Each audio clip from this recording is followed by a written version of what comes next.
Hey guys, welcome. Let's see, Module 4, Foundations, Liquidity, Margin, and Leverage. Oh, exciting stuff. You can't wait to get started. Three words that just, each one of them is so exciting in itself. Let's take a look at liquidity. Now, we've looked at liquidity quite a bit over the weeks, so some of this shouldn't really come as a surprise to you. But one of the things that is a little different, sort of starting week 4, module 4, I should say, is that I'm going to start getting a little bit more practical in terms of how to actually find good trades. So rather than just a lot of this kind of foundational, here's how things work, we're going to start putting that into more of practical terms, help you find things. So first of all, why is liquidity important? We talked about liquidity just means that there's a bunch of people buying and selling something. And this is true in a lot of industries, but it's sort of this idea of bulk, right? You have small margins, but bulk movement, kind of the Walmart model. And that's essentially what we're looking for. The main reason that it's important in trading is that, you know, if you go into, this is an Apple. If you go into the Apple store, you know, there's Jen. She's going to the Apple store. She buys one of these like awesome iPhones. A button on there. And she makes all kinds of calls. And she pays, let's say, $600 for that phone. Now, most of the time in the real world, it's basically, it doesn't happen that you go back to Apple and you sell it back to them. Right? You might return it if it's defective or something like that, but you never walk back to the same place and sell it back. You can maybe sell it on the secondhand market, so to speak, where you might get, say, like $400 for it or something like that. With trading, just imagine that you could buy that iPhone and then turn around next day and sell it back to Apple. And the difference between what you buy it for and what you sell it back for, let's say you sell it back for $690, is that's essentially a function of liquidity. So the more liquid something is, the difference between the price you buy it for and the price you can sell it back to the market is generally narrower. And the reason for that is that the market makers, who are the people that inventory stocks and the people that float the risk of options and things like that, they make money on the difference between that bid and ask spread. So if you're ever looking, you know, we've looked at these before, but if you look in the platform under any particular underlying, let's go with SPY, its bid and ask is a penny wide on the stock, and then let's go nearest to 45-day option. It's about, you know, 4 or 5 pennies wide on the options, the at-the-money options. So it's very liquid. The market maker can still make a lot of money because millions and millions of shares and options are traded every day. So they make money on that little piece. Now, why liquidity is important to us is couple of reasons. Number one is it generally gives us fairer prices. If you remember, the way the stock market works is if you've got a stock that's, say, $100.00, and somebody, let's call him Matt. Here comes Matt, and he's like, this is, you know, XYZ stock. He's like, dang, I love me some XYZ. I'm gonna come in and I'm gonna buy myself 100 shares, baby, and I'm 100 shares better off of XYZ. The second he does that, the price ticks up a little bit. It might go up to, say, 100, you know, and a penny, let's say. And then this, you know, another person's over here. Let's call him Dave. Dave comes along. He's got a hat on. There he is. And he says, I've had a bunch of XYZ for years, and I'm ready to sell it back. 101, that sounds like a good price to me. So I'll sell my 100 shares back into the market. The second he does that, it'll tick down again. So essentially, as people buy stock, the price goes up. As people sell stock, the price goes down. You probably knew that already, but you know, the main thing to remember is the market is a pure supply and demand mechanism. Now, if you imagine this happening, say, once a day, you know, then that's great. You know, it's essentially down to what does Dave think it's worth selling for, and what does Matt think it's worth buying for. But if you multiply that and you say there's, you know, 10 million people buying and selling it every day, then you're essentially, you know, to use a modern phrase, you're essentially crowdsourcing the appropriate value of that particular asset, because all of those people saying, well, I think it's worth this to buy, I think it's worth this to sell, all of that information is going together into that pure supply and demand model, and it's going to settle at what is technically a fair price. And the more people that are trading something, the fairer price it is. So it's unusual to find stocks or indexes that are overpriced. And now there's a little more nuance to that we'll talk about when we talk about price extremes. But essentially, the more something is traded, the more liquid it is, the fairer the prices are. You're also going to get more accurate probabilities. So when we look at probabilities, we've looked at them a little bit in terms of the delta of options. Probabilities and the delta of an option and the percentage that probability it's going to be in the money and out of the money is also driven by buyers and sellers of options. Buyers and sellers of options are what affect the volatility of an option and affect the pricing of the options in the same way that stock prices go. If people are buying a lot of options, prices will go up, on that particular option. Same thing with selling. And again, it's going to give you more accurate information because you're essentially crowdsourcing that market of where a stock might go. So you're getting more accurate probabilities. And when I say probabilities of where a stock may go in the future, which is called the IV or implied volatility. And then this one's pretty simple. It's just less slippage. If a market is a penny wide and you buy a stock at $100 and you're like, oh, I changed my mind, I want to sell it right back. If you can sell it back for, a penny less, you lose very little money. And that's why I say, kind of the theme of this module is changing my mind shouldn't hurt. Now, that's a simple example, changing your mind. But at the same time, it's true in terms of selling out a winning options or a winning stock even. So let's say you buy, we'll use stocks, and stocks are always a little bit easier to understand. Say you buy 100 shares of something and you buy it at $100 and that stock goes up to 105. But let's say the bid ask spread is $5 wide. Okay, so $5 wide bid ask spread. Over here on the buy, it might be on the bid, it might be 100. On the ask, it might be 105. So even though I've bought the stock at 100 and I bought it at 105, because the spread is so wide, I might not actually be able to sell it back into the market for 105. So that's what we call slippage. In other words, we want, when we are successful on a trade and we make money, we want that to be a true amount. And this is all come a little more as the weeks progress, but that's essentially what it comes down to. So number one, and let's call this our stock checklist, okay? And we'll build this. It's kind of starting this week. So checklist is the first thing you're looking for when you trade something is liquidity. Liquidity is by far the most important thing. Here we're starting to talk about not just trading, but finding good trades. And number one is liquidity. How do you find liquidity? You want a high number of shares traded, high volume of options traded, high what's called open interest, and narrow bid-ask spreads. I would argue that the quickest way to find liquidity and a quick rule of thumb is usually a narrow, or what we sometimes call tight, bid-ask spread, okay? You can go into it in more detail and look at all these pieces, but that's a quick way to see what's happening. So if we come into, let's go into Tasty Works for a bit of flavor. And up here at the top, I'm going to go to Caterpillar, let's say. And let's take a look. Caterpillar's bid-ask spread is 94.91 for the bid and 95.09. So what's that? 18 cents wide. So that's not bad. 0.18 cents, pretty good.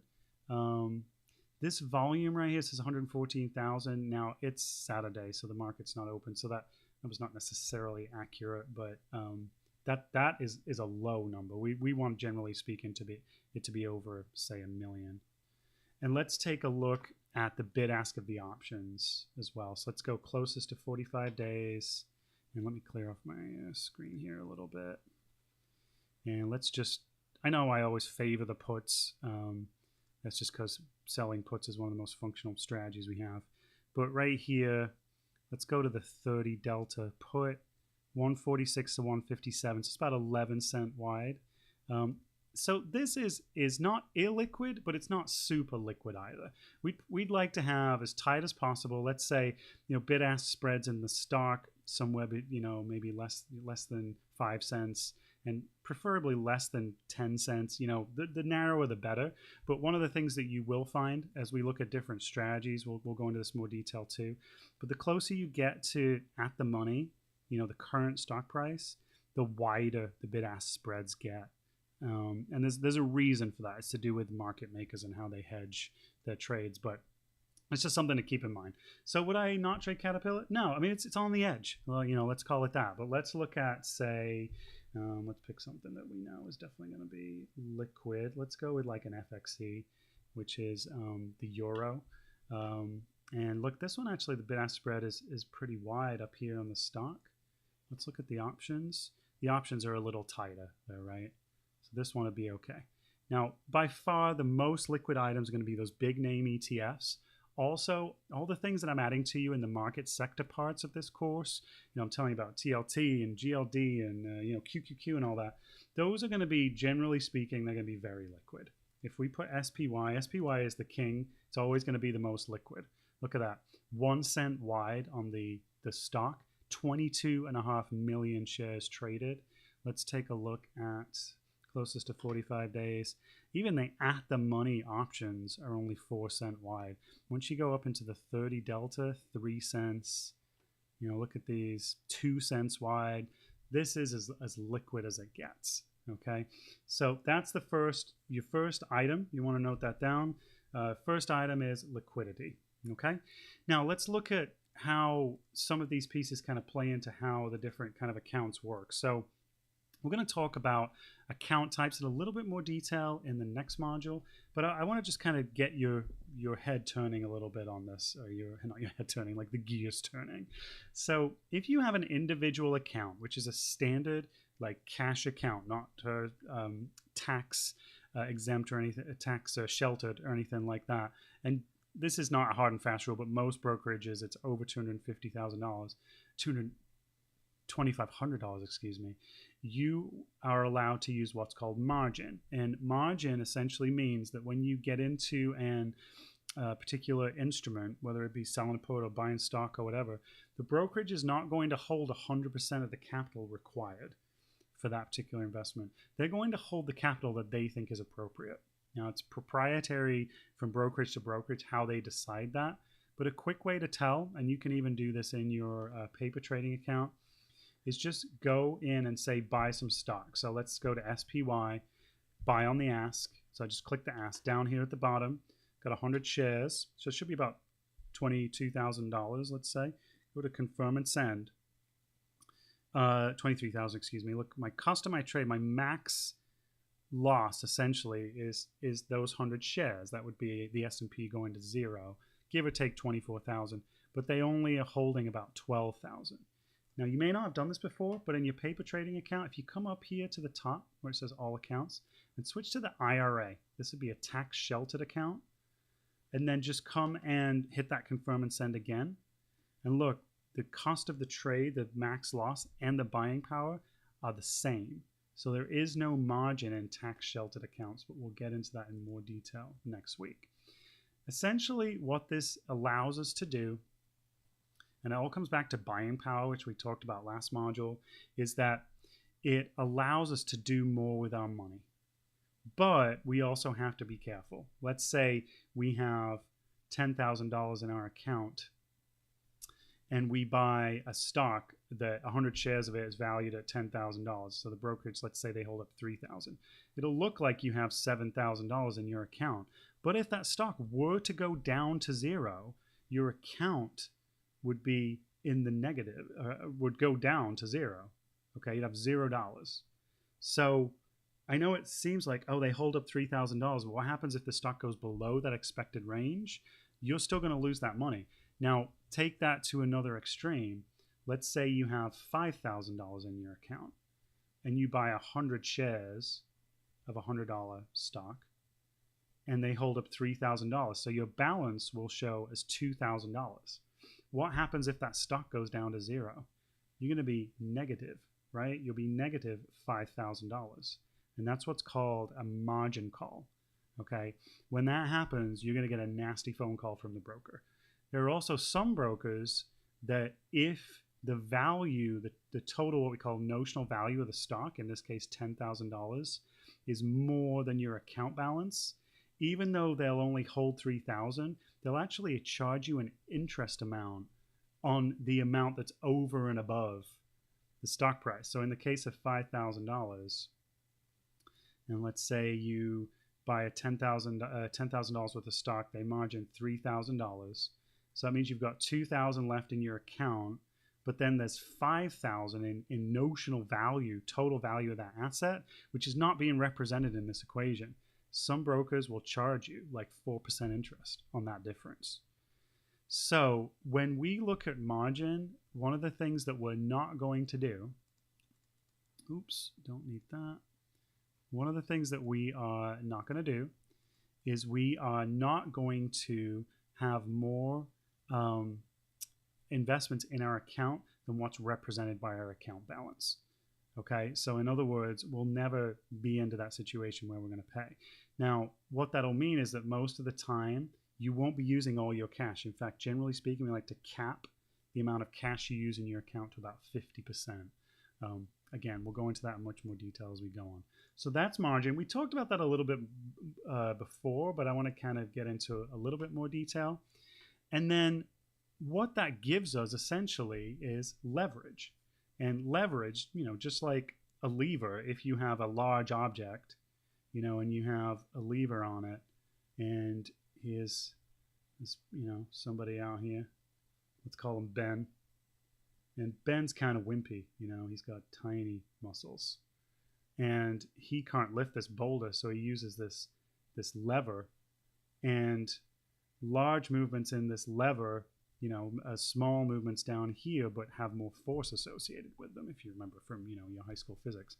It's essentially the same deal. So by me having margin, by me only having, say, 30% of the money of a stock held up, or only a certain amount in the case of selling a put, I essentially have leverage. I can make a larger representation of the stocks that I'm looking at, or the investments that I'm looking at, with less money. But the idea is that we don't want to have more notional value, which just, that's a, you know, a vocab word, but just think of this in terms of like, what's the total value of a stock? If I buy 100 shares of a $100 stock, the notional value is $10,000, where the buying power reduction is going to be, say, $3,000. At that point, as far as I'm concerned, the notional value in my account is $10,000. It's not $3,000. We don't want to leverage ourselves too much. The reason for that is that leverage exaggerates everything. So it exaggerates both profits and losses. We don't want to put ourselves in a situation where we over leverage ourselves and end up losing more money than we have. The way that we're going to trade, that's not going to happen because of this idea of keeping our 50% of our cash free.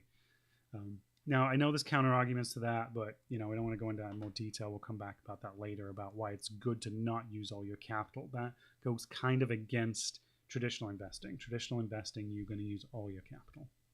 So here's your activity for this particular video. You're going to, we're at 18 minutes here. Let me finish this one up quick.